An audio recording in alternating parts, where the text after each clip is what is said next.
Ajarku lebih dalam untuk mengenalmu,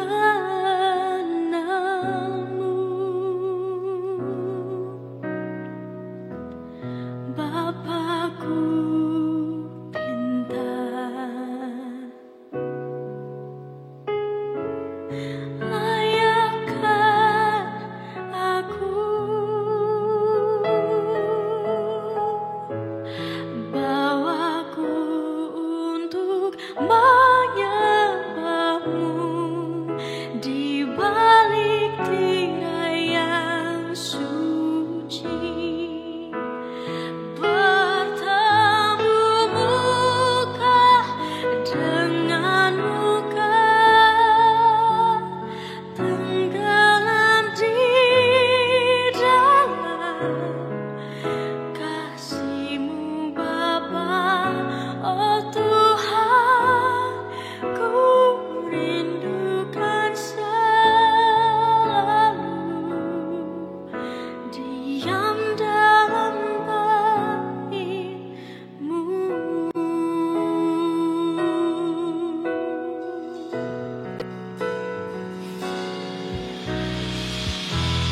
Bapakku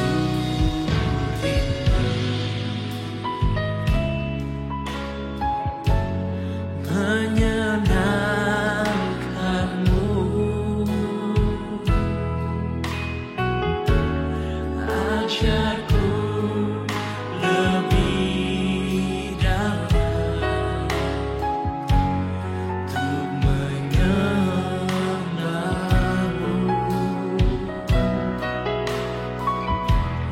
Bapakku pintar, layakkah aku bawaku untuk menyembahmu di balik tirai yang suci, bertemu muka dengan muka, tenggelam di dalam kasih-Mu Bapa. Oh Tuhan, ku rindu Kau selalu diam dalam bait. Oh bertemu muka dengan muka, tenggelam di dalam kasih-Mu Bapa. Oh Tuhan, ku rindukan selalu diam dalam bait-Mu, bertemu muka dengan muka, tenggelam di dalam kasih-Mu Bapa. Oh Tuhan, ku rindu Kau selalu diam dalam bait. Oh Tuhan, ku rindukan selalu diam dalam bait-Mu.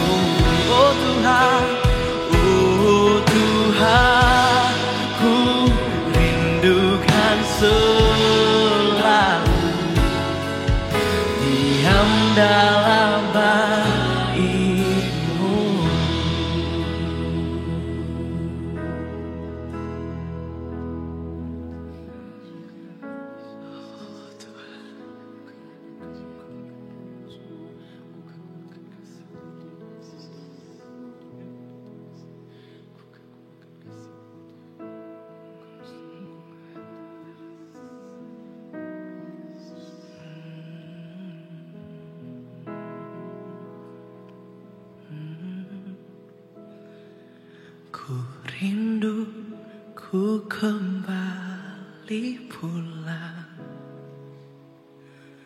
berlabuh di dalam pelukanmu. Ku tahu tanganmu selalu terbuka untukku, memberkatiku. Ku rindu ku kembali pulang, berlabuh di dalam pelukanmu.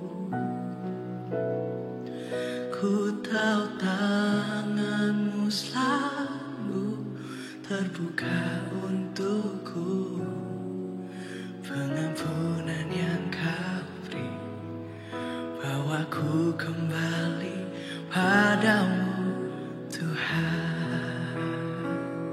Ku rindu ku kembali pulang, berlabuh di dalam pelukanmu. Ku tahu tanganmu selalu terbuka untukku, memberkatiku. Ku rindu ku kembali pulang,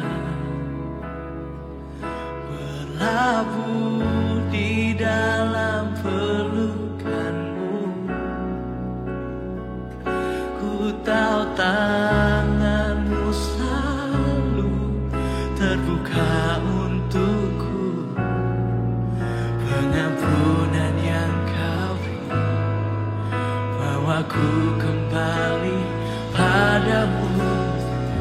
Katakan ku rindu ku kembali pulang, di dalam pelukanmu.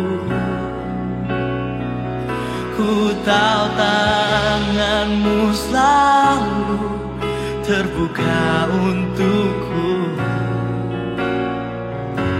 memberkatimu. Ku rindu ku kembali pulang, berlabuh di dalam pelukanmu. Ku tahu tanganmu selalu terbuka untukku, pengampunan yang kau bawaku kembali padamu, Tuhan.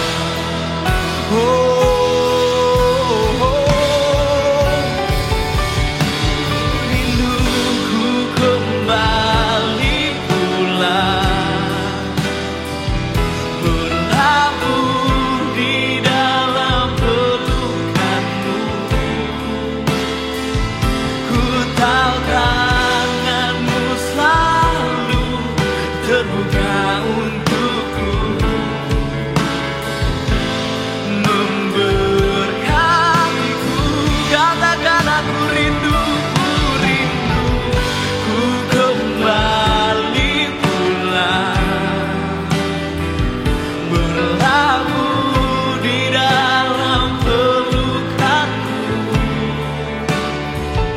Ku tahu tanganmu selalu terbuka untukku, pengampunan yang kau beri bawaku kembali padamu, Bapa. Pengampunan yang kau beri bawaku kembali padamu, Bapa. Pengampunan yang kau beri bawaku kembali padamu, Bapa.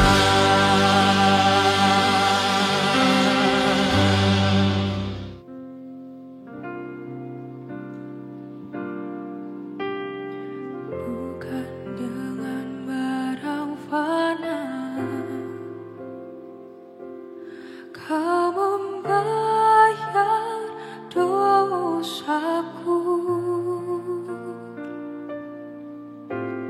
dengan darah yang mahal. Tiada noda dan celah, bukan dengan emas perak. Kau menebus diriku oleh segenap kasih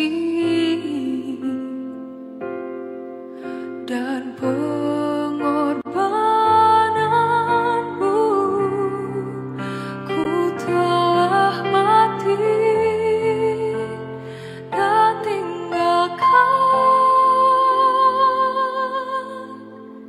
cara hidupku yang lama. Semuanya sia-sia dan tak berarti lagi. Hidup ini ku letakkan pada mezbah-Mu ya Tuhan. Jadilah padaku seperti yang Kau ingini.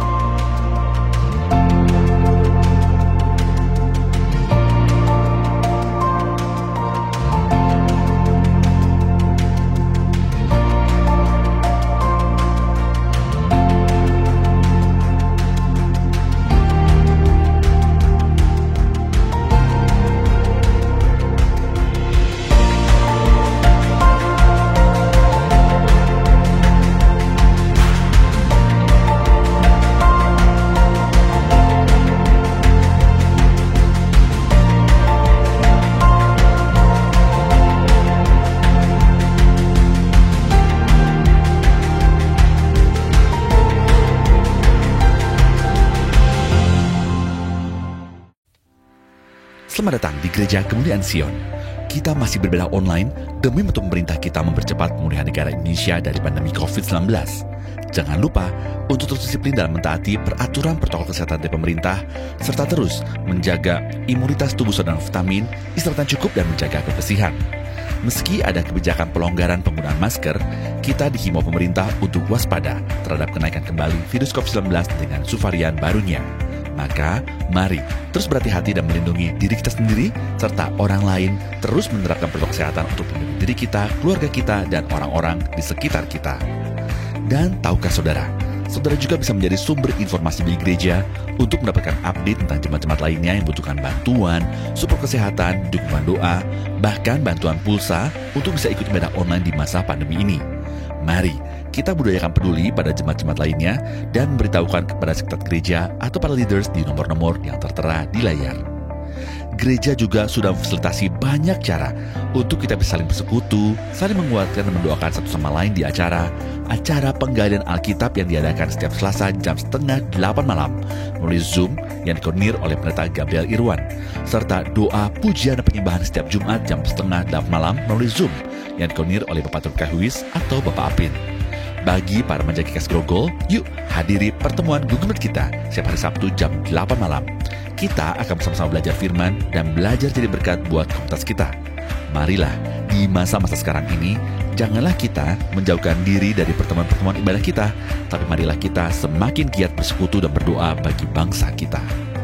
Tema gereja kita di tahun 2022 adalah The Year of Victorious Living. Marilah kita memasuki tahun yang penuh dengan kemenangan dengan iman yang dewasa dan kuat terhadap Tuhan kita. Sungguh, kita bersyukur kepada Tuhan atas pertolongan dan perkenanannya, atas pembangunan gedung ibadah gereja kita yang Tuhan lancarkan.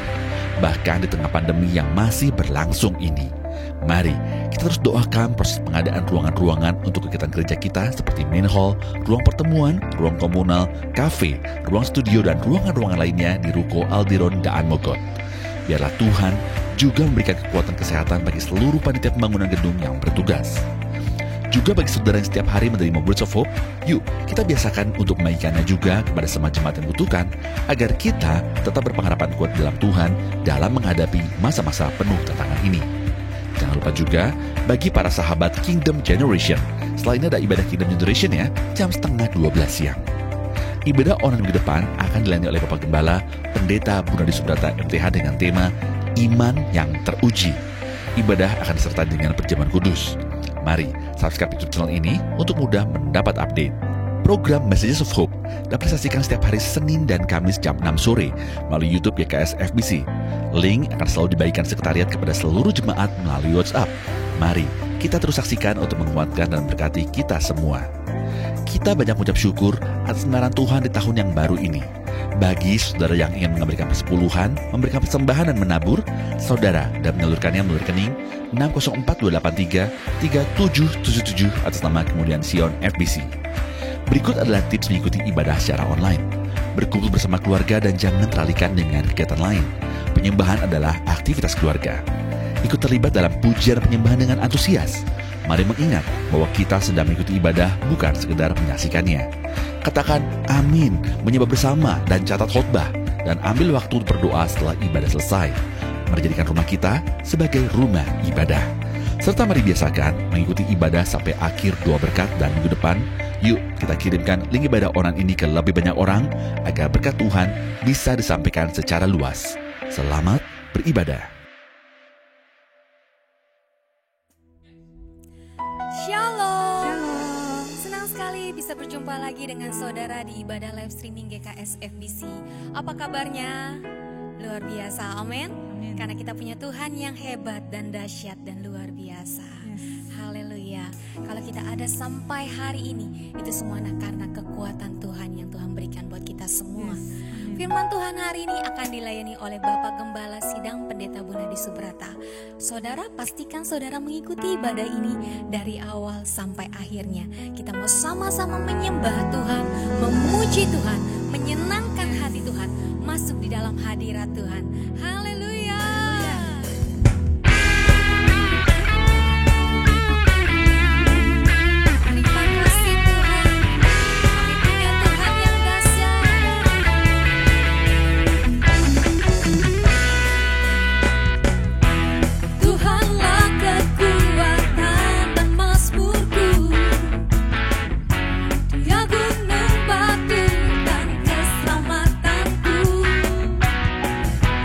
Hanya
setia Tuhan tidak pernah pergi dari kita. Amin saudara.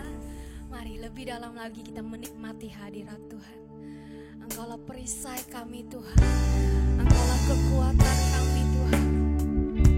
Kami mau bersandar dan berharap kepada Engkau Tuhan. Tidak ada ya Allah yang lain seperti Engkau.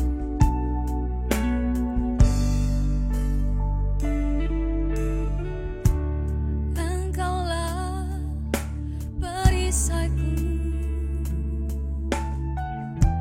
saat badai hidup menerpaku. Firman-Mu di dalamku tenangkan jiwaku.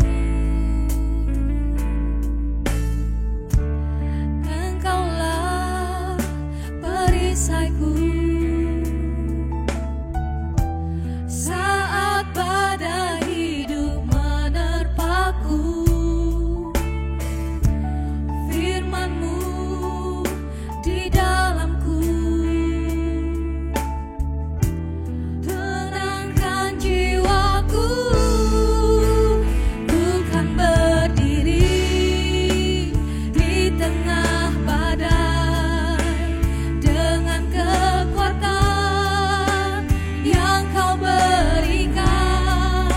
Sampai kapanpun ku kan bertahan, karena Yesus selalu menopang hidupku.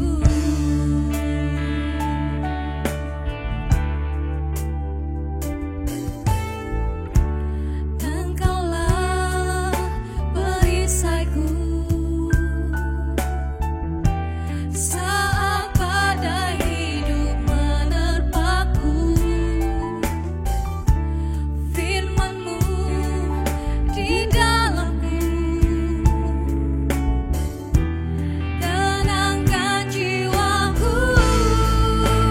Ku kan berdiri di tengah badai dengan kekuatan yang Kau berikan. Sampai kapanpun ku kan bertahan, karena Yesus selalu menopang. Ku kan berdiri di tengah badai dengan kekuatan yang Kau berikan. Sampai kapanpun ku kan bertahan, karena Yesus selalu menopang. Ku kan berdiri di tengah badai dengan kekuatan yang Kau berikan. Sampai kapanpun ku kan bertahan, karena Yesus selalu menopang. Ku kan berdiri di tengah badai dengan kekuatan yang Kau berikan. Sampai kapanpun ku kan berdiri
berseru, pertolonganku datang darimu.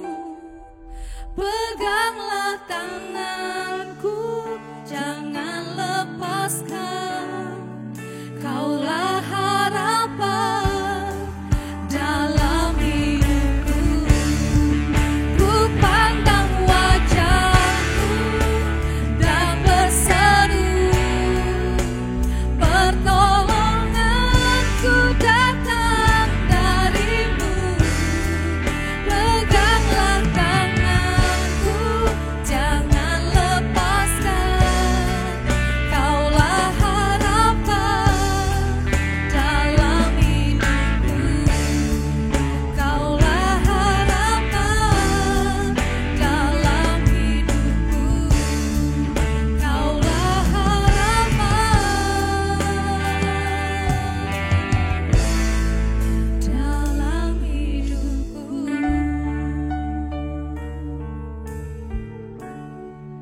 Terima kasih Tuhan, kami mau pandang wajah-Mu Tuhan, karena Engkaulah harapan di dalam hidup kami. Saudara, selamat mendengarkan firman Tuhan. Shalom, keluarga Gereja Kemuliaan Sion dan semua saudara-saudara yang saya sangat kasihi. Saya berdoa setiap saudara semua dalam pemeliharaan Tuhan yang sempurna. Hari ini kita bertemu kembali dalam ibadah dan saya beri judul khotbah saya, Menang Atas Stres dan Depresi. Satu pengajaran yang sangat relevan karena kita semua sekarang sedang hidup di masa-masa yang sulit, saudara-saudara. Pandemi yang berkepanjangan ini sesungguhnya telah menyebabkan timbulnya banyak masalah di dunia ini, baik masalah kesehatan, masalah ekonomi, masalah sosial dan lain-lain, saudara. Dan hal itu menyebabkan begitu banyak orang mengalami stres dan juga depresi, saudara. Menurut laporan ilmiah yang dikeluarkan WHO pada tahun pertama pandemi, tahun pertama, saudara, itu prevalensi global kecemasan dan depresi itu meningkat sampai 25%. Barangkali di tahun kedua meningkat lebih besar lagi. Jadi masalah stres dan depresi ini sesungguhnya harus kita atasi. Jangan kita sepelekan, jangan juga dibiarkan berlarut-larut, saudaraku, karena ini berbahaya buat kesehatan kita. Baik itu kesehatan jasmani dan juga tentunya kesehatan rohani kita, saudara. Nah, pada pagi ini ada 3 hal penting yang saya ingin sampaikan untuk semua saudara yang mengikuti ibadah ini.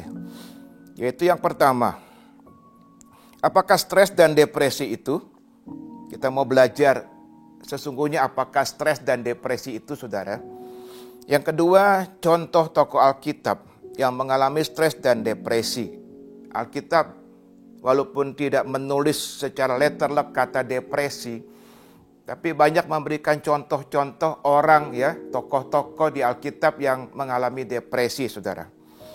Bagaimana mengatasi stres dan depresi? Itu yang ketiga. Terakhir kita akan berbicara how-nya. Bagaimana caranya kita mengatasi stres dan depresi itu. Baik, kita akan lihat satu persatu, saudara-saudara. Yang pertama, apakah stres dan depresi itu, saudara? Jadi saya mulai dengan stres, saudara ya. Stres itu adalah perubahan reaksi tubuh ketika menghadapi sesuatu. Misalkan ancaman, tekanan atau sebuah situasi yang baru. Itu adalah stres, saudara. Penyebab stres itu tentu beraneka ragam. Bisa misalkan dari lingkungan, saudara ya. Misalkan lingkungan keluarga yang tidak harmonis itu bisa membuat kita stres. Lingkungan tempat tinggal yang tidak aman, saudaraku, tidak kondusif membuat juga kita bisa stres. Juga lingkungan kantor misalkan yang tidak baik, yang tidak kondusif, itu juga bisa membuat kita stres dan seterusnya. Penyebab stres juga bisa dari waktu, saudara. Misalkan kita terlalu sibuk, makanya jangan terlalu sibuk, saudara. Kita terlalu sibuk sehingga merasa selalu dikejar-kejar waktu. Itu membuat kita stres, saudara. Dikejar deadline tugas-tugas kuliah, ya, dikejar deadline tugas kantor, atau mungkin dengan berhubungan masalah-masalah keuangan, saudaraku. Saudara misalkan mengalami kesulitan keuangan, sudah dikejar tagihan kontrak rumah yang sudah jatuh tempo dan seterusnya. Itu bisa menimbulkan stres. Stres seringkali juga terjadi ketika kita mengalami perubahan, ya. Terutama perubahan yang sifatnya mendadak, yang sekonyong-konyong, saudaraku, yang tidak diduga-duga. Itu bisa menimbulkan stres, saudara. Ya, misalkan kematian orang yang kita kasihi, saudaraku. Ya, itu pasti akan menimbulkan stres. Sakit, saudara, atau perceraian, ya. Kemudian kita di PHK atau mengalami kebangkrutan secara mendadak, misalkan, itu juga akan membuat kita stres.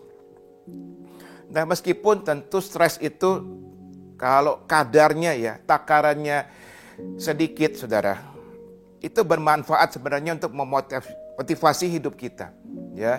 Menghadapi tekanan-tekanan itu baik, saudara. Namun jika terlalu banyak, ya, dan jangka waktunya panjang, ya, berlarut-larut, maka itu dapat berdampak negatif buat kita, saudara. Nah, selain bisa berkembang menjadi penyakit jasmani, akan banyak bermunculan penyakit-penyakit jasmani oleh karena stres, juga dapat menyebabkan depresi, saudara. Jadi, stres itu bisa menimbulkan depresi, dan ini yang berbahaya. Baik, kita akan belajar tentang depresi sekarang, saudara, ya. Apakah depresi itu? Depresi adalah gangguan mental, saudara, ya. Jadi gangguan pada mental yang mempengaruhi pikiran, perasaan, dan perilaku seseorang. Jadi orang yang mengalami depresi itu akan merasakan sedih yang mendalam, saudara. Dan biasanya kehilangan minat, ya, kehilangan semangat, saudara, untuk melakukan aktivitas-aktivitas yang biasanya dia kerjakan. Sekarang dia sudah kehilangan minat untuk melakukannya. Orang yang mengalami depresi ini seakan-akan berada di dalam sebuah terowongan tanpa ujung. Itulah orang yang depresi, saudara-saudara. Dia merasa sangat tertekan, saudara. Gak berdaya, tidak bergairah hidupnya, saudara-saudara. Dan ia juga merasa sepertinya Tuhan itu jauh daripadanya. Tuhan itu sudah gak peduli kepada dia, saudaraku. Jelas ini dari setan, karena tidak benar ini, saudaraku. Perasaan ini sangat menyesatkan tentunya, saudara-saudara. Tuhan sangat mengasihi kita. Dengarkan itu. Saudara-saudaraku, Tuhan sangat mengasihi kita. Dan dia tidak akan pernah meninggalkan kita, saudara-saudara. Nah, mari kita lanjutkan beberapa tanda sekarang, ya, atau gejala orang yang terkena depresi, ya. Ada beraneka ragam, ya. Ada banyak hal yang kita bisa dapatkan, ya. Yang pertama adalah orang yang depresi, ya, tandanya diliputi oleh kesedihan yang mendalam. Jadi sedih, bawaannya sedih melulu, saudara. Dan berkepanjangan. Yang kedua, kehilangan semangat, ya, dan gairah hidup. Yang ketiga, menarik diri ke dalam dunianya sendiri, saudara. Itulah orang yang depresi, ya. Dan rasanya malas untuk beraktivitas, malas untuk bersosialisasi, ya. Kemudian cenderung mengasihani diri sendiri, self pity. Dan juga merasa takut, saudara. Merasa cemas, ya, berlebih-lebihan. Sulit berkonsentrasi, ya. Sulit berpikir dengan jernih, saudaraku. Dan akhirnya juga berakibat kepada sulit mengambil keputusan dalam hidupnya. Merasa cepat capek, cepat lelah dalam hidupnya, saudaraku. Dan rasanya hidup tidak bertenaga. Nah, itu tanda orang depresi, saudara-saudara. Atau orang itu sulit tidur. Ya, orang yang sulit tidur juga tanda depresi. Tapi juga ada orang-orang tertentu malah kebalikannya. Terlalu banyak tidur, saudara. Ada juga yang mengalami perubahan nafsu makan, saudara. Ya, berat badan turun secara drastis. Tapi terhadap orang-orang tertentu justru terbalik, saudaraku.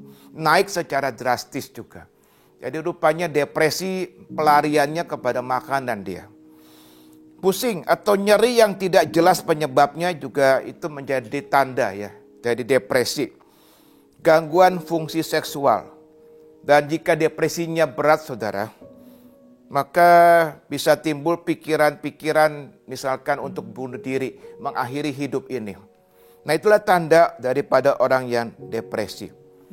Nah, saudaraku, apa penyebab depresi itu, saudara? Nah, penyebab depresi itu tentunya sangat kompleks ya dan beragam.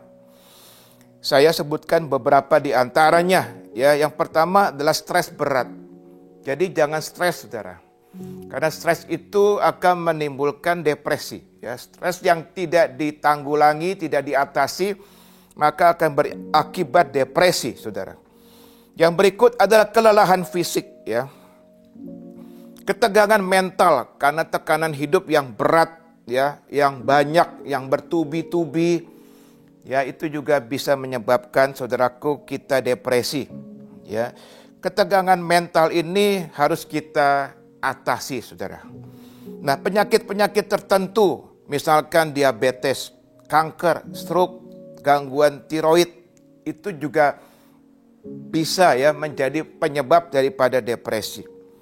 Penyalahgunaan narkoba dan kecanduan minum alkohol, itu juga menjadi penyebab depresi. Pola makan yang buruk, saudara. Jadi jangan remehkan pola makan, karena ini juga menjadi penyebab yang sangat vital. Orang bisa depresi. Peristiwa traumatis di masa lalu, ya, kejadian-kejadian tertentu yang bikin kita trauma, itu juga bisa menjadi penyebab depresi.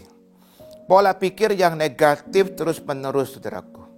Makanya firman Tuhan tidak pernah mengajarkan kita untuk berpikir negatif, berpikir yang keliru, yang salah, itu berbahaya. Tuhan ingin kita berpikir yang positif, yang sesuai dengan firman Tuhan, karena ternyata pikiran ini bisa dipakai setan ya untuk membawa kita kepada kehidupan penuh depresi.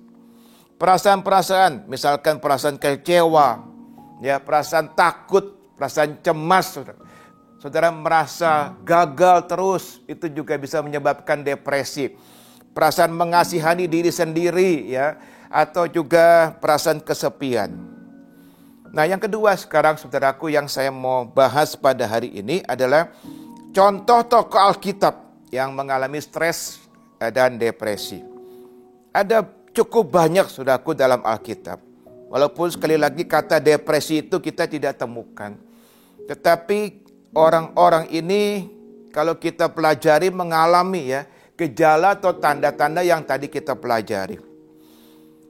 Ambil contoh, saudaraku, misalkan Elia, ya, Musa, itu pernah juga mengalami stres ya dan depresi. Ayub, Daud, Yeremia, Yunus, dan seterusnya.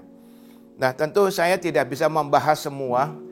Pada hari ini saya akan membahas satu orang saja, yaitu Elia. Elia juga terkena depresi, saudara-saudara. Saya akan ajak saudaraku melihat firman Tuhan pada pagi ini. Kita lihat dalam 1 Raja-Raja 19, saudara, ayat 1 sampai dengan 4. Demikian firman Tuhan. Saya bacakan untuk saudara-saudara.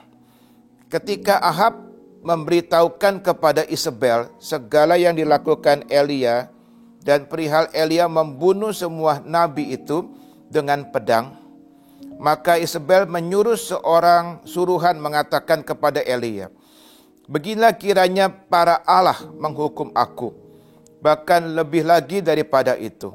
Jika besok kira-kira pada waktu ini aku tidak membuat nyawamu sama seperti nyawa salah seorang dari mereka itu, maka takutlah ia, lalu bangkit dan pergi menyelamatkan nyawanya." Dan setelah sampai ke Beersheba yang termasuk wilayah Yehuda, ia meninggalkan bujangnya di sana.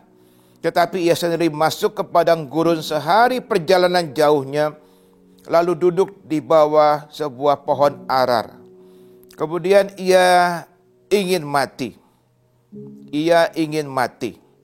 Katanya, cukuplah itu sekarang. Ya Tuhan, ambillah nyawaku, sebab aku ini tidak lebih baik daripada nenek moyangku.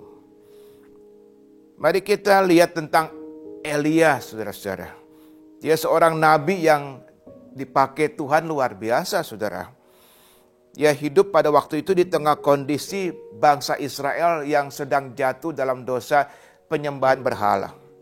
Jadi Elia ini diutus Tuhan untuk memperingatkan dosa, ya, kejahatan dari Raja Ahab dan juga bangsa Israel yang menyembah berhala.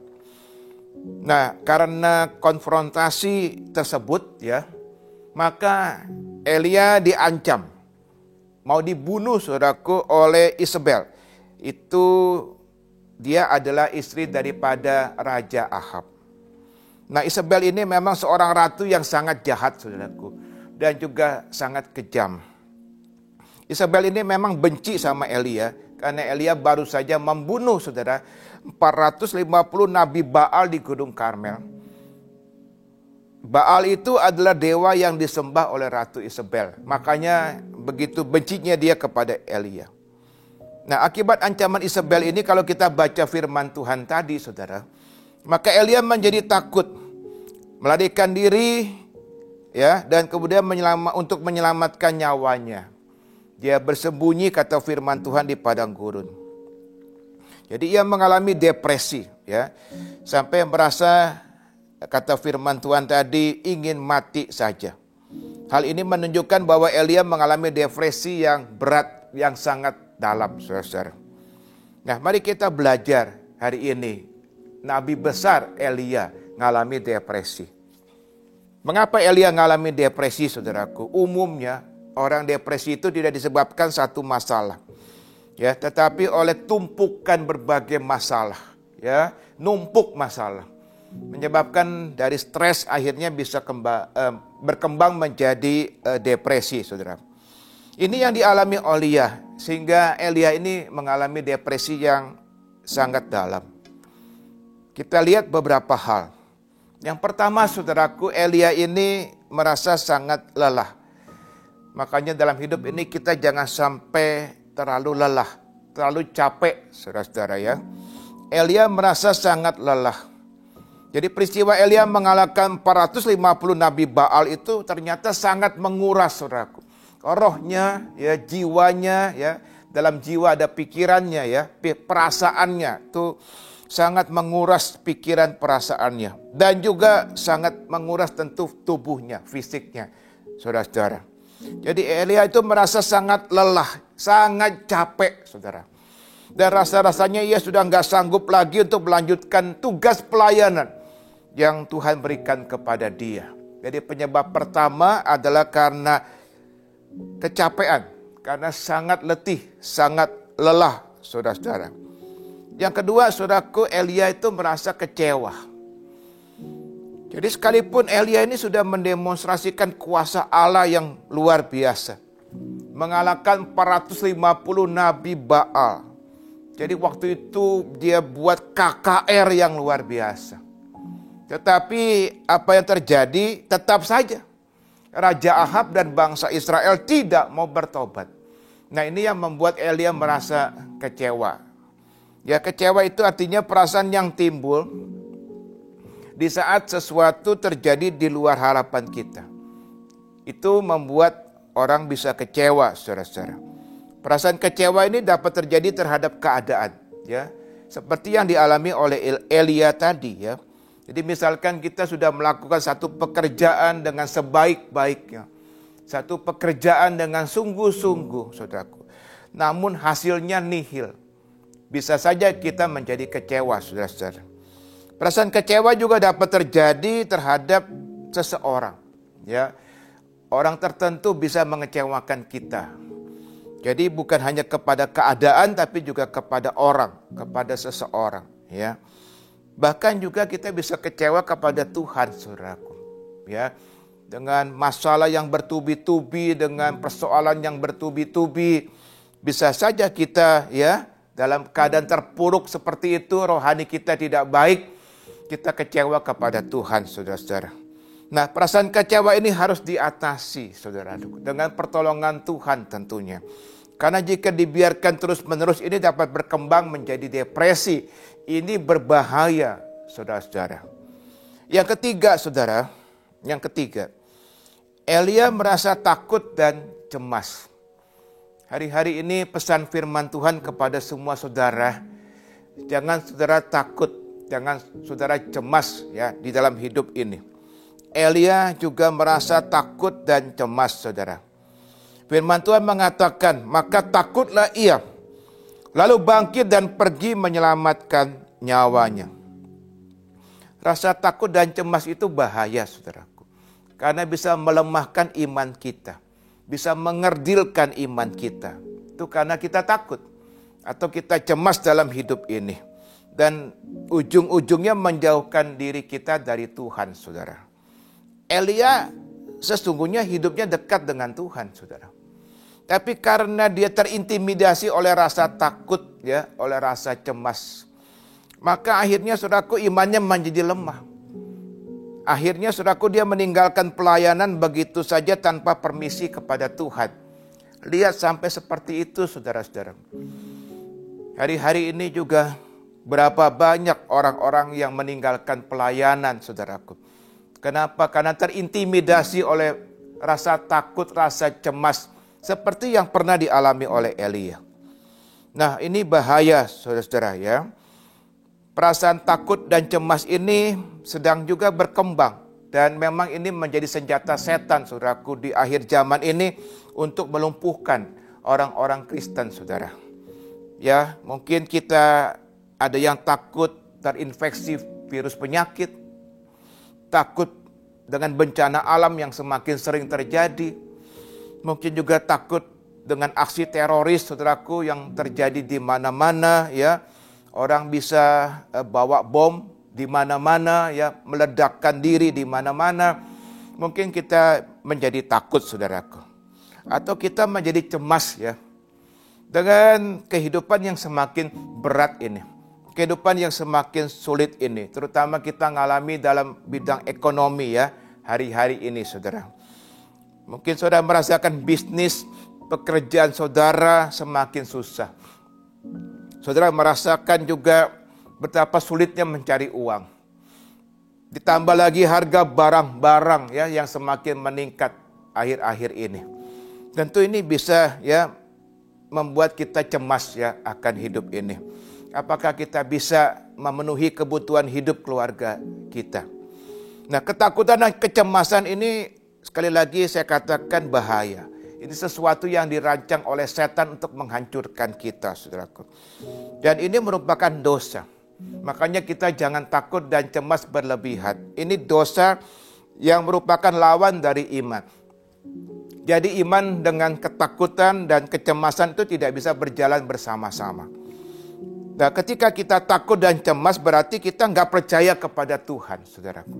Dan kita merasa nggak yakin Tuhan sanggup menolong kita. Makanya merupakan dosa. Kita harus atasi ini dengan pertolongan Tuhan supaya tidak, ya, menimbulkan depresi dalam kehidupan kita. Nah, yang keempat, saudaraku, Elia juga merasa gagal. Jadi saya katakan masalah yang bertumpuk-tumpuk, persoalan yang bertumpuk-tumpuk, yang bertubi-tubi, itu bisa membuat seseorang depresi. Elia merasa gagal.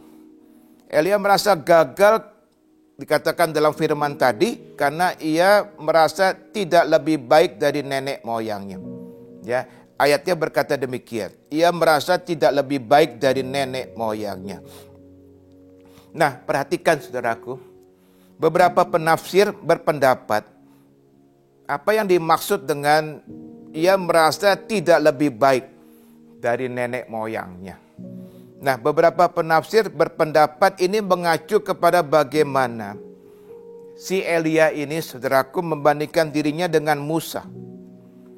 Ya, yang memiliki reputasi, yang memiliki prestasi yang luar biasa. yang telah membebaskan bangsa Israel, jutaan bangsa Israel, ya, dari perbudakan di Mesir, ya, menuju tanah perjanjian, saudara-saudara.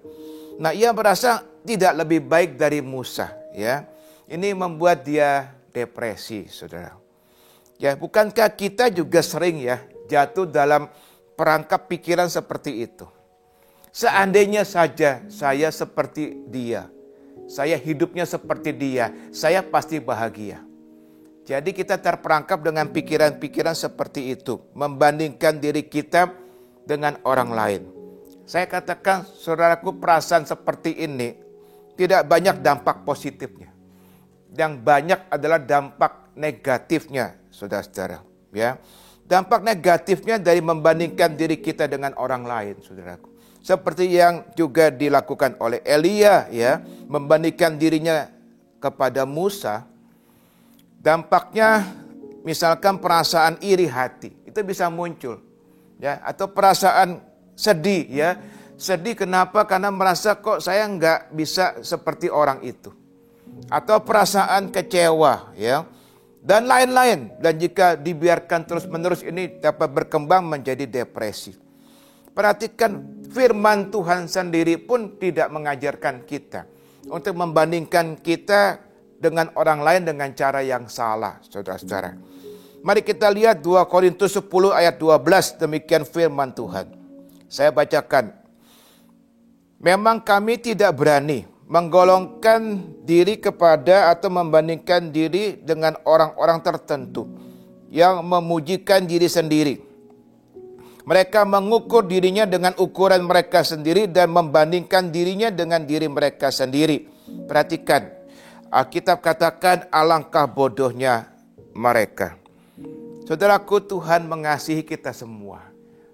Saudara yang mengikuti ibadah hari ini, saya katakan sekali lagi, Tuhan mengasihi kita semua. Dan Tuhan punya rencana yang indah buat kita masing-masing, saudaraku. Nah, Tuhan menciptakan kita spesial, ya. Kita ini buatan Allah. Kata buatan Allah itu dalam bahasa Inggrisnya ditulis masterpiece, saudaraku. Saudara dan saya ini mahakaryanya Allah. Ya, kita dibuat spesial oleh Allah, saudara-saudara. Jadi artinya kita memiliki jatah, saya katakan jatah berkat masing-masing. Orang lain nggak punya, itu untuk kita, saudara-saudara. Jadi setiap kita punya jatahnya masing-masing. Yang terbaik Tuhan berikan kepada kita. Dan yang kedua, kita juga mesti ngerti. Setiap orang itu punya waktu bersinarnya juga beda-beda, saudaraku. Ada yang bersinar lebih dulu, ada yang bersinar belakangan. Jangan iri, jangan membandingkan dengan orang lain. Kita bisa stres dan depresi. Di dalam Alkitab juga diceritakan Petrus itu bersinar lebih dulu. Yohanes belakangan. Yohanes bersinarnya ketika Petrus sudah mati, saudaraku. Jadi Tuhan itu sangat mengasihi kita, ya. Kita harus atasi, saudaraku, ya, perasaan-perasaan yang merasa diri gagal karena membandingkan diri kita dengan orang lain, saudaraku. Nah, saudaraku, sekarang yang kelima, saudara. Yang kelima, Elia merasa masalahnya sangat besar. Saya bacakan, saudaraku, ayatnya di dalam 1 Raja-Raja 19 ayat 14. Demikian firman Tuhan.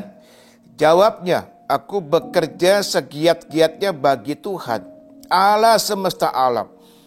Karena orang Israel meninggalkan perjanjianmu, meruntuhkan mezbah-mezbahmu, dan membunuh nabi-nabimu dengan pedang. Hanya aku seorang dirilah yang masih hidup, dan mereka ingin mencabut nyawaku. Perkataan Elia ini menandakan, kalau kita teliti, saudara, ya, bahwa ternyata dia sudah menyerah dengan rasa mengasihani diri sendiri atau self pity. Perasaan mengasihani diri sendiri ini bahaya. Ini bisa menjadi celah, saudara, yang digunakan iblis, ya, yang membuat kita pada akhirnya cenderung membesar-besarkan masalah dalam hidup ini, yang akhirnya membuat kita depresi. Cenderung kita selalu berpikir negatif, bukan berpikir positif. cenderung istilahnya kalau melihat gelas itu setengah kosong, bukan setengah penuh, saudara-saudara. Ya, seperti yang dilakukan oleh Elia. Elia berkata ya, tadi ayatnya kita sudah baca, hanya aku seorang dirilah yang masih hidup dan mereka ingin mencabut nyawaku. Jelas di sini Elia membesar-besarkan masalah. Mengapa saudaraku? Karena yang ingin mencabut nyawanya Elia bukan semua orang Israel. Tidak benar itu.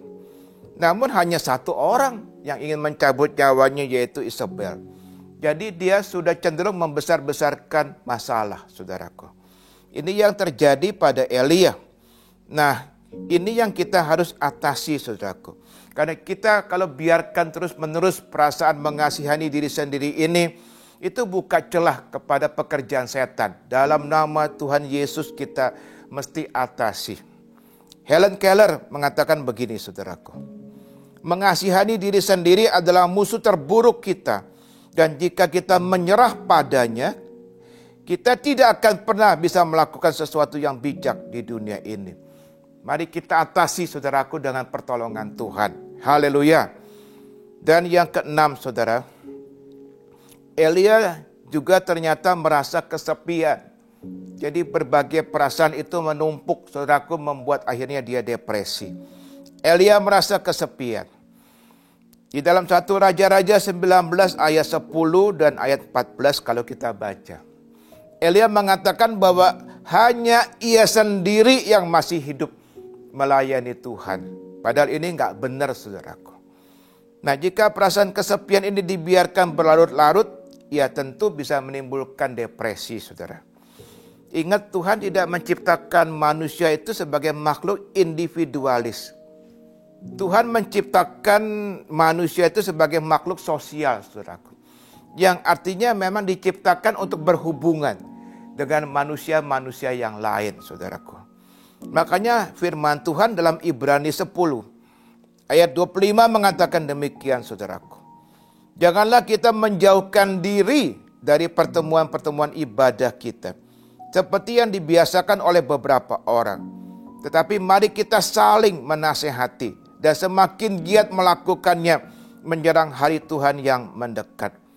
Sebagai hamba Tuhan, saya mau katakan di hari-hari terakhir ini, menjelang kedatangan Tuhan Yesus yang kedua kali, kita tidak bisa hidup sendirian, saudaraku. Makanya firman Tuhan ya dan amin. Ya, firman Tuhan menasehati kita supaya kita jangan menjauhkan diri dari pertemuan-pertemuan ibadah kita. Bahkan di sini kita dimotivasi untuk semakin giat melakukannya menjelang hari Tuhan yang mendekat, saudara-saudara. Ya, jadi hari ini kita ini butuh ya, saudara-saudara seiman, di mana kita bisa saling ya, saling apa? Saling menguatkan, ya, saling mendoakan, saudaraku, saling menghibur, saling menolong, saling menanggung beban satu dengan yang lain, saudaraku. Nah, ini yang terjadi pada Elia. Jadi kalau saya katakan ya, berbagai perasaan seperti kecewa, takut, saudaraku, cemas ya, merasa gagal, mengasihani diri sendiri dan kesepian, itu ternyata bertumpuk-tumpuk dalam diri Elia, menyebabkan akhirnya dia depresi. Tapi puji Tuhan, ada good news, kabar baik ya. Tuhan sangat mengasihi Elia dan Tuhan sangat mengasihi kita. Hari ini barangkali ada di antara saudara yang sedang mendengarkan khotbah saya ini. Saudara merasa ini saya sedang stres hari-hari ini. Saya sedang depresi hari-hari ini. Saya mau katakan sebagaimana Tuhan mengasihi Elia. Tuhan menolong Elia. Tuhan juga mengasihi saudara. Dan Tuhan ingin menolong semua saudara yang mengalami ini, saudara-saudaraku. Puji Tuhan, Tuhan memulihkan roh, jiwa, dan tubuh Elia. Tiga-tiganya dipulihkan seperti sedia kala. Ya, di sini kita belajar sesuatu bahwa hamba Tuhan besar seperti Elia saja bisa kena depresi. Artinya siapapun bisa terkena, ya, termasuk kita. Makanya kita butuh Tuhan, saudaraku. Kita butuh Tuhan. Kita nggak bisa hidup dengan kekuatan kita sendiri. Kita hidup mengandalkan Tuhan sepenuhnya. Dengan pertolongan Tuhan tentu kita pasti bisa menang. Ya, saudara harus punya keyakinan, punya iman dengan pertolongan Tuhan. Kita pasti menang atas stres, atas depresi, dan atas setiap masalah kehidupan yang sedang kita hadapi. Puji Tuhan. Yang ketiga, yang terakhir, saudaraku. Bagaimana mengatasi stres dan depresi? Stres dan depresi ini tentu dapat diatasi dengan berbagai hal. Misalkan dengan istirahat yang cukup. Ya, saudara harus punya waktu tidur yang cukup. Kalau enggak stres dan akhirnya menjadi depresi. Pola makan sehat. Pola makan yang kacau itu pemicu depresi juga. Jadi pola makan, aturlah pola makan yang sehat. Olahraga teratur itu juga baik, ya. Kemudian bersosialisasi dengan saudara-saudara seiman, ya, yang lingkungannya tentu mendukung kita, itu baik, saudaraku. Memiliki hobi juga baik, ya, artinya hobi yang tentu yang sehat, ya. Misalkan ya hobi olahraga, ya, saudara senang bermain misalkan badminton, ya. Saya hobi badminton, saudaraku dulu senang sekali main badminton, ya. Salurkan hobi-hobi yang sehat. Misalkan apa, saudaraku, ya, memelihara ikan, ya, memelihara burung, ya. Mungkin kalau para wanita berkebun di rumah, ya, memelihara tanaman-tanaman dan seterusnya. Ya, kembangkan hobi-hobi yang baik, yang sehat. Dan juga jangan lupa punya manajemen waktu yang baik. Kalau enggak, itu akan memicu saudaraku stres dan depresi. Ya, punya manajemen waktu yang baik. Dan juga jangan lupa tentu mengelola uang dengan bijaksana. Jangan besar pasak daripada tiang. Jangan hidup berdasarkan keinginan, tetapi berdasarkan kebutuhan. Belajar hidup berpadan pada apa yang ada. Sehingga tidak memicu ya stres dan depresi. Ini semua kita bisa lakukan, saudaraku. Tetapi yang paling penting dari semua yang tadi saya sebutkan adalah saudara dan saya harus hidup dekat dengan Tuhan. Ini yang paling penting, saudaraku. Semua saudara lakukan yang tadi saya sebutkan. Tapi kalau saudara hidupnya enggak dekat sama Tuhan, tetap saja stres, tetap saja depresi. Karena Tuhan yang memiliki hidup kita. Tuhan yang pegang kendali hidup kita. Tuhan yang paling tahu hidup kita. Makanya kita mesti dekat kepada Tuhan, saudara-saudaraku. Jadi yang paling utama adalah, kalau saudaraku bicara tentang bagaimana mengatasi stres, bagaimana mengatasi depresi, saudaraku, hiduplah dekat dengan Tuhan. Mari kita baca apa yang Daud katakan. Mazmur 62 ayat 1. Mazmur 62 ayat 1, demikian firman Tuhan untuk pemimpin biduan menurut Yedutun. Mazmur Daud, hanya dekat Allah saja aku tenang, daripadanya lah keselamatanku. Haleluya, puji Tuhan. Daud ini bukan bicara teori, dia ngalami banyak hal yang membuat dia stres dan depresi. Tapi dia menyatakan satu pernyataan yang luar biasa, hanya dekat Allah, hanya dekat Tuhan saja aku tenang. Itu luar biasa, saudara-saudaraku, ya. Jadi ketenangan di sini, yang dimaksud ketenangan di sini tentu bukan rasa tenang karena keadaan nggak ada masalah lagi, beres masalah, atau nggak ada ancaman, atau mungkin saudara semua kebutuhannya sudah dipenuhi. Bukan ketenangan seperti itu, saudaraku. Ketenangan semacam ini rasanya udah nggak mungkin lagi deh ditemukan pada hari-hari ini. Dunia sudah tambah kacau, dunia tambah sulit, tambah sukar, ya. Nggak mungkin kita hidup tanpa masalah.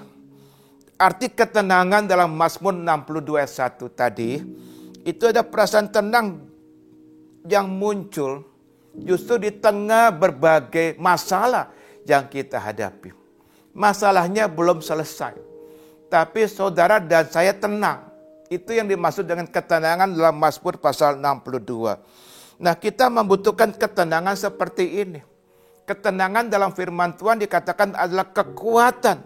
Dengan tinggal tenang, itu letak kekuatan kita, saudara-saudaraku. Nah, kita butuh ketenangan seperti ini. Kekuatan, saudaraku, untuk mengatasi stres dan depresi dalam hidup ini. Nah, bagaimana caranya? Kita hanya bisa memiliki kalau kita sering berada di hadirat Tuhan. Itu kuncinya. Makanya Alkitab banyak sekali mengajarkan tentang hidup dalam hadirat Tuhan, saudaraku. Mari hari-hari ini bangun hubungan yang akrab, hubungan yang karib, hubungan yang intim dengan Tuhan, saudaraku. Itu jadikan gaya hidup, saudaraku. Jangan sekali-sekali, nggak ada manfaatnya.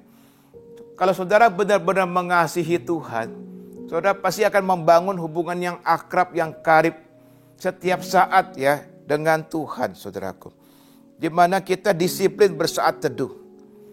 Kita merasa bahwa hal yang utama yang mesti saya lakukan setiap hari adalah saya bersaat teduh. Ya, saya berdoa. Saya menyembah Tuhan. Saya membaca Alkitab, baca firman Tuhan. Saya merenungkan firman Tuhan. Itu kekuatan saudara dan saya. Dalam hadiratnya itulah kita akan mendapatkan ketenangan. Praktekkan, saudaraku. Ya, dalam hadiratnya itu kita dapat ketenangan. Macam-macam sifat Tuhan kita dapat. Ketenangannya, sukacitanya, damai sejahteranya. Haleluya. Semua kita dapat. Firman Allah berkata, in thy presence fullness of joy. Penuh sukacita, penuh damai, penuh ketenangan dan seterusnya. Itu semua ada di hadirat Tuhan, saudara-saudara ya. Dan juga yang terpenting adalah di hadirat Tuhan itu ada grace. Di hadirat Tuhan itu ada kasih karunia. Saudara dan saya hari-hari ini butuh kasih karunia Tuhan untuk menang atas kehidupan ini. Kasih karunia itu adalah apa? Itu zat ilahi. Pastor Bailey, almarhum Papa rohani saya, mengajarkan kasih karunia begitu luar biasa. Dia berkata, ini zat ilahi yang Tuhan berikan untuk kita. Bicara kuasa, bicara kemampuan, bicara kesanggupan dari Tuhan. Artinya kesanggupan supranatural, kuasa supranatural ya, yang Tuhan berikan kepada saudara dan saya. Supaya hidup kita berkemenangan.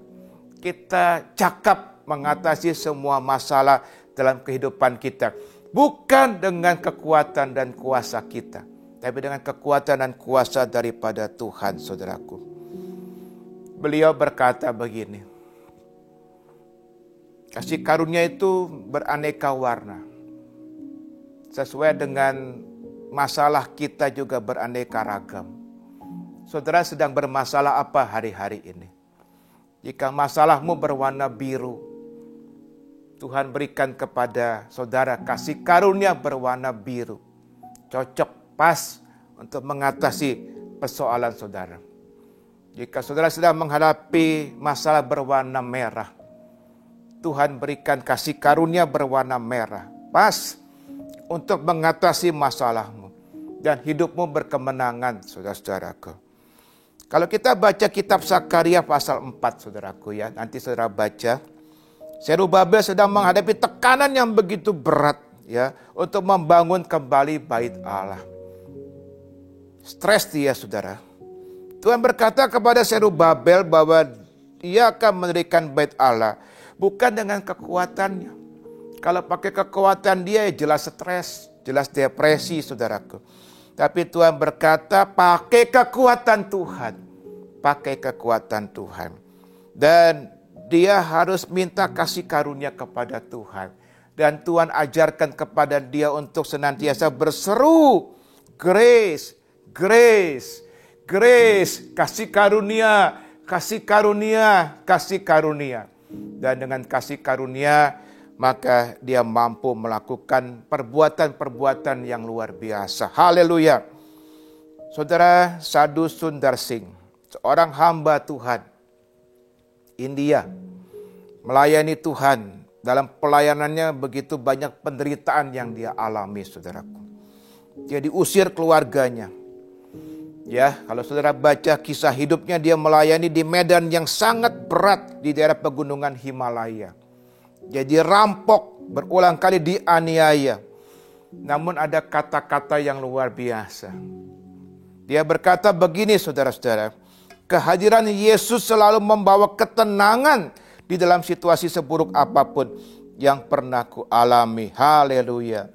Hubungannya yang sangat spesial dengan Tuhan. Itu yang membuat saudaraku dia hidup berkemenangan. Masalah boleh banyak, tapi tidak mencuri ketenangan dalam kehidupannya. Dia berkata sekali lagi, kehadiran Yesus selalu membawa ketenangan di dalam situasi seburuk apapun yang pernah ku alami. Haleluya. Saudara-saudara yang saya kasihi, saya juga mau cerita sebagai cerita penutup saya. Seorang penyanyi dan komposer lagu-lagu Kristen, saudaraku ya, lagu-lagu rohani. Dia bernama Ira Forrest Stanfield. Dia itu lahirnya di New Mexico, Amerika pada tahun 1914, saudara. Nah, saudara, ya dia banyak perjuangan dalam hidupnya. Tapi dia selalu ya mengandalkan Tuhan. Dan puncaknya adalah tahun 1976. Dia diizinkan Tuhan. Ketika itu dia didiagnosis menderita kanker. Ya, yang telah menyerang otaknya, saudara. Nah, diagnosis ini tentu membuat dia sebagai manusia biasa stres. Dan dia depresi, saudara. Dia merasa hidupnya akan segera berakhir. Tapi dia mengambil keputusan akhirnya untuk semakin mendekatkan diri kepada Tuhan. Semakin dekat sama Tuhan. Dan dia kasih makan pikirannya bukan dengan racun. Sampah-sampah dari setan. Yang bikin dia terintimidasi. Tapi dia kasih makan pikirannya dengan firman. Ada kuasa dalam firman Tuhan. Kasih makan dengan firman, saudara-saudara. Haleluya. Setiap saat dia kasih makan pikirannya dengan firman. Dengan kebenaran firman Tuhan. Itu membuat akhirnya dia kuat. Hati dan pikirannya itu diliputi ketenangan. Dia yakin bahwa Tuhan mengendalikan hidupnya, saudara-saudara. Dan akhirnya imannya juga bertumbuh semakin kuat, saudaraku. Dan pada akhirnya dia disembuhkan oleh Tuhan, puji Tuhan. Stanfield ini masih hidup 17 tahun setelah diagnosis penyakit kanker itu, 17 tahun. Ya, puji Tuhan ya. Dia bergabung ya dengan satu kelompok musik terkenal di Amerika yaitu Gather Homecoming. Dia meninggal pada tahun 1993. Pada usianya yang ke-80 tahun, saudaraku. Tuhan kasih dia umur panjang, masih ditambahkan supaya dia bisa melayani Tuhan, saudara-saudara. Stanfield ini menulis lebih dari 600 lagu. Memberkati sekali. Salah satu lagunya berjudul I Know Who Holds Tomorrow. Yang telah memberkati dan menguatkan banyak orang. Saya tahu siapa yang pegang hari esok. Kata-kata dalam lagu itu diantaranya adalah seperti ini, saudara. Saya bacakan ya. Many things about tomorrow. Banyak hal ya yang kita nggak ngerti tentang hari esok. But I don't seem to understand. Ya memang kita juga tidak akan bisa ngerti. Sebagai manusia kita terbatas untuk mengerti hari esok. But I know who holds tomorrow. Tapi saya tahu siapa yang pegang hari esok. Siapa yang pegang masa depan saya.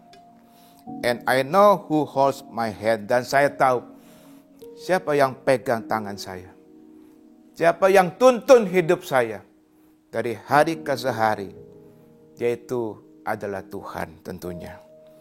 Mari hari ini saudara yang saya sangat kasihi. Kita atasi stres. Kita atasi depresi dalam hidup kita ini. Dengan hidup dekat sama Tuhan. Gak ada lain cara. hidup dekat ya dengan Tuhan. Andalkan Tuhan dengan dalam segala hal, dalam segala perkara. Andalkan Tuhan, saudara. Karena Ia pemegang kendali hidup kita. Ya, Dia yang kendalikan hidup kita. Saya mau katakan dekat dengan Tuhan adalah kunci ketenangan dan kemenangan dalam kehidupan ini. Puji Tuhan. Mari kita tundukkan kepala, kita berdoa, saudara-saudara. Terima kasih untuk firman Tuhan pada hari ini, Tuhan. Kami sedang menghadapi masa-masa yang tidak mudah. Menjelang kedatangan-Mu yang kedua kali. Engkau sudah menubuatkan dan menyatakan itu dalam firman-Mu, Tuhan. Dan hari-hari ini, Tuhan, kami tahu kalau kami tidak dekat dengan Tuhan, kami dengan sangat mudah terserang stres dan depresi.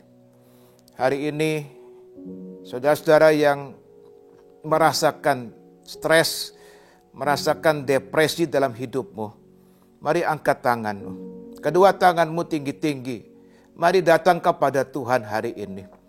Saya mau berdoa untuk saudara. Tuhan, Engkau lihat juga tangan-tangan yang diangkat. Dimanapun anak-anak-Mu berada, Tuhan. Biar hari ini Tuhan menjamah. Tuhan menjamah mereka. Tuhan menjamah mereka. Biarlah Tuhan kami hari ini mengerti bahwa ada banyak cara kami bisa lakukan untuk mengatasi stres dan depresi. Tapi cara yang terpenting, yang terbaik, yang terindah, yang sangat penting adalah hidup dekat dengan Tuhan. Hidup dekat dengan Tuhan. Di mana Pemazmur Daud juga mengatakan bahwa hidup dekat dengan Tuhan itu sumber ketenangan dia. Hari ini Tuhan, kami percaya Tuhan bahwa firman-Mu ya dan amin.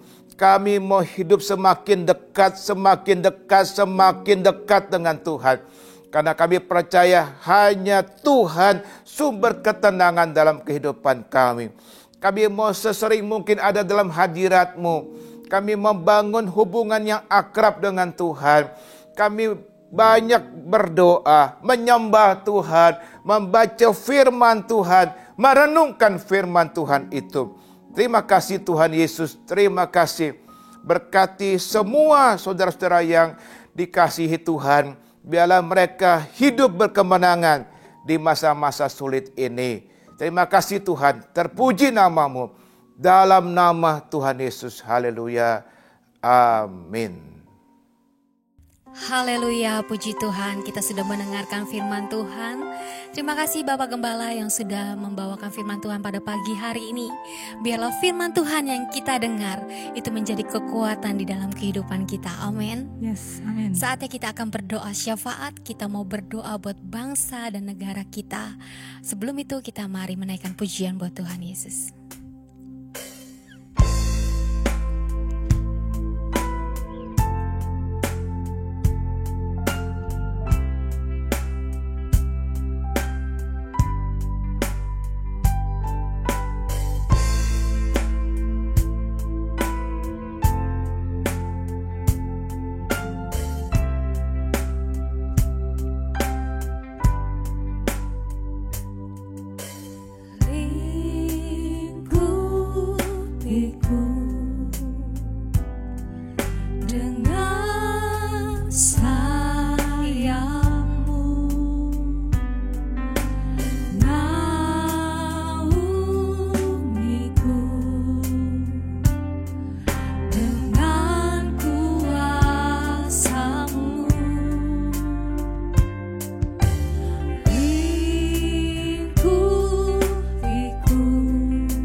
Terima kasih Bapak Gembala Senior, Pendeta Bundadi Subrata yang telah menyampaikan isi hati Tuhan buat setiap kita. Kita sangat diberkati firman Tuhan yang menjadi kekuatan buat setiap kita menghadapi setiap apapun masalah yang menyebabkan kita depresi, menyebabkan kita stres. Sepertinya tidak ada jalan keluar, tapi kita tahu sekarang melalui pertolongan kuasa Tuhan kita bisa melewati semua itu. Kita dimampukan, diberikan kasih, sukacita, damai sejahtera untuk melewati setiap permasalahan yang ada. Mari jemaat Gereja Kemuliaan Sion yang ada di rumah, kita tundukkan kepala, kita sama-sama berdoa syafaat. Terima kasih Bapa di surga, terima kasih Tuhan Yesus, terima kasih Roh Kudus untuk isi hatimu, untuk firman-Mu yang menjadi kekuatan buat setiap kita. Terima kasih. Kami kuat, kami mampu, kami bisa karena ada kuasa-Mu yang terlalu sempurna dalam setiap kehidupan kami. Kami satukan hati bersama dengan keluarga, jemaat Gereja Kemuliaan Sion yang ada di rumah. Kami berdoa untuk para pemimpin Gereja Kemuliaan Sion beserta dengan keluarga. Dari gembala senior, para gembala satelit, baik yang ada di Jakarta maupun yang ada di luar kota. Kami berdoa pemeliharaan-Mu sempurna, Engkau yang memberikan kekuatan, kesehatan, Engkau yang memberkati, dan Engkau yang memberikan keharmonisan dalam rumah tangga keluarga dan terus kesetiaan dalam melayani Tuhan. Kami berdoa ya Bapa di surga bagi jemaat-jemaat keluarga sahabat kami yang sedang sakit. Kiranya Engkau yang sudah menyembuhkan dan kuasa-Mu yang akan memulihkan setiap jemaat yang sedang mengalami masalah keuangan, masalah keluarga, ataupun masalah pribadi, agar kiranya penyertaan-Mu, perlindungan-Mu untuk memberikan jalan keluar bagi keluarga jemaat yang sedang mengalami pergumulan. Kami berdoa untuk pembangunan gereja Kemuliaan Sion Grogol yang sedang berlangsung. Kami tahu Bapa, bahwa Engkau yang mencukupkan, Engkau yang menyediakan, Engkau yang memberikan setiap keperluan kebutuhan bagi pembangunan ini. Dan waktu-Mu, rencana-Mu, kehendak-Mu, gedung ini boleh dipakai sesuai dengan waktu-Mu saja. Kami berdoa ya Bapa di surga, bagi bangsa dan negara kami tercinta Indonesia. Biarlah bangsa dan negara kami dalam pemeliharaan Tuhan. Engkau memberkati Bapak Presiden dan Wakil Presiden dan seluruh jajaran kabinetnya sampai kepada level yang terbawah, agar dapat menjalankan pemerintahan dengan takut akan Tuhan. Hikmat-Mu, pengertian-Mu, kebijaksanaan-Mu yang menjadi berkat bagi pemimpin-pemimpin kami dan menjadi berkat bagi seluruh rakyat Indonesia. Terima kasih buat ibadah ini Tuhan. Kami bersyukur, kami dilawat, kami diberkati, kami dipulihkan, kami disembuhkan. Dan tentunya Engkau hadir dalam setiap kehidupan keluarga lepas keluarga, pribadi lepas pribadi. Terima kasih buat doa ini. Kami berdoa di dalam nama Tuhan Yesus Kristus. Haleluya. Amin. Kita sudah sampai di akhir ibadah. Sebelum kita terima doa berkat, saya kembali mengajak semua saudara untuk mendukung dalam doa pembangunan gedung ibadah GKS Grogol yang sedang memasuki tahap finishing, saudaraku. Beberapa minggu lalu sudah selesai ya dicor ya. Sekarang masuk dalam pengerjaan finishing. Dan doakan saudaraku, hamba-hamba Tuhan, panitia pembangunan gedung yang dipimpin oleh Pak Apin, ya, diberikan hikmat, kesehatan oleh Tuhan, dan semua tukang-tukang juga yang bekerja diberkati Tuhan. Mari kita terima berkat Tuhan. Terimalah berkat yang besar dari Allah Bapa, cinta kasih dari Tuhan Yesus, dan persekutuan bersama Roh Kudus menyertai kita semua mulai hari ini sampai selama-lamanya. Haleluya. Amin. Tuhan memberkati kita semua. Sampai berjumpa kembali. Terima kasih saudara telah mengikuti ibadah ini sampai akhir. Bagi saudara yang ingin mengembalikan persepuluhan, memberikan persembahan dan menabur, saudara dan menyalurkannya melalui rekening 604-283-3777 atas nama Kemuliaan Sion FBC. Ibadah online minggu depan akan dilayani oleh Pendeta Bunadi Subrata MTH.